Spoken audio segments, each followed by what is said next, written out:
ደባል አይሆንም። ተገፋፍቶ የሚቀመጥ አይደለም የእግዚአብሔር ክብር።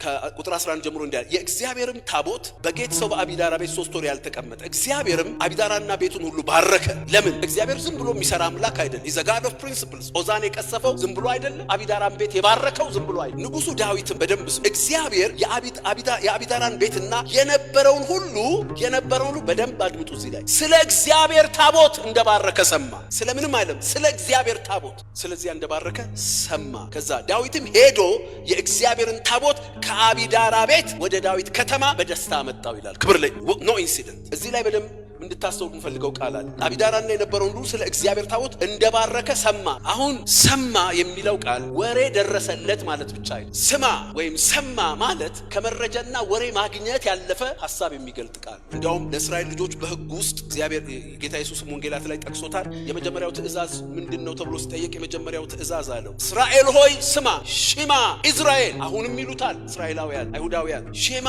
ኢዝራኤል ማለት እስራኤል ሆይ ስማ፣ አምላክህ አንድ አምላክ ነው። እና ሽማ ሲባል መረጃ መስጠት ብቻ አይደለም። ሰማ የሚለውም ቃል ከመረጃ ያለፈ ተገነዘበ፣ ተረዳ፣ ተማረ ማለት በረከቱን ብቻ ሳይሆን የበረከቱን ምክንያት የታቦቱ አያያዝ በአቢዳራ ቤት የነበረው ነገር ተረዳ፣ ተገነዘበ። ግን ንጉሥ ዳዊት በአቢዳራ ቤት ስለ ታቦቱ የሆነውን ነገር ሲሰማ የሰማውና ያስተካከላቸው ነገሮች ምንድነው? በኦቤድ ኤዶም ቤት ከታቦቱ አያያዝና እንቅስቃሴ አንጻር የታደሱ ነገሮች ምን ነበሩ? ዛሬ የኔና እናንተ ቤት ይሄን ታድሶ ፈጥሮ የእግዚአብሔር ክብር ሪቫይቫል ከዘገየበት መንገድ ተነስቶ ወደ ፍጻሜ ወደ ሙላቱ እንዲገሰግስ እኛ ቤት ከታቦቱ አያያዝ ከሪቫይቫል አያያዝና እንቅስቃሴ አንጻር አድሰን ሆነ ልናሳያቸው የሚገባ ነገር ምንድነው? what was different?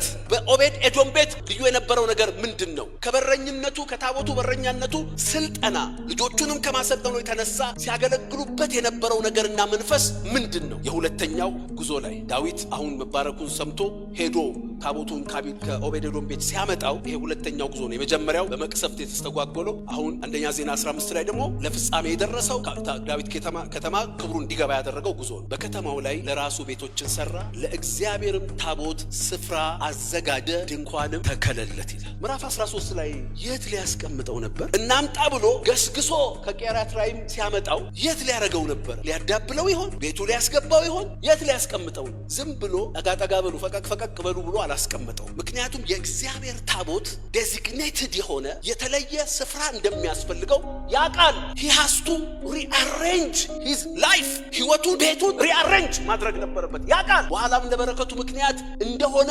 የጠረጠረበትና ያስተዋለበትም ነገር ያ እንደሆነ አስባለሁ። ከቃሉ መንፈስ ደባል አይሆንም። ተገፋፍቶ የሚቀመጥ አይደለም የእግዚአብሔር ክብር። የመጀመሪያው በኦቤድ ኤዶም ቤት የታየው የተደረገው የሆነውና ለንጉሱ ዳዊትና ለእስራኤል ሁሉ የታድሶ መልእክት የሆነው ነገር የእግዚአብሔር ክብር ሪቫይቫል ስፍራ ይፈልጋል።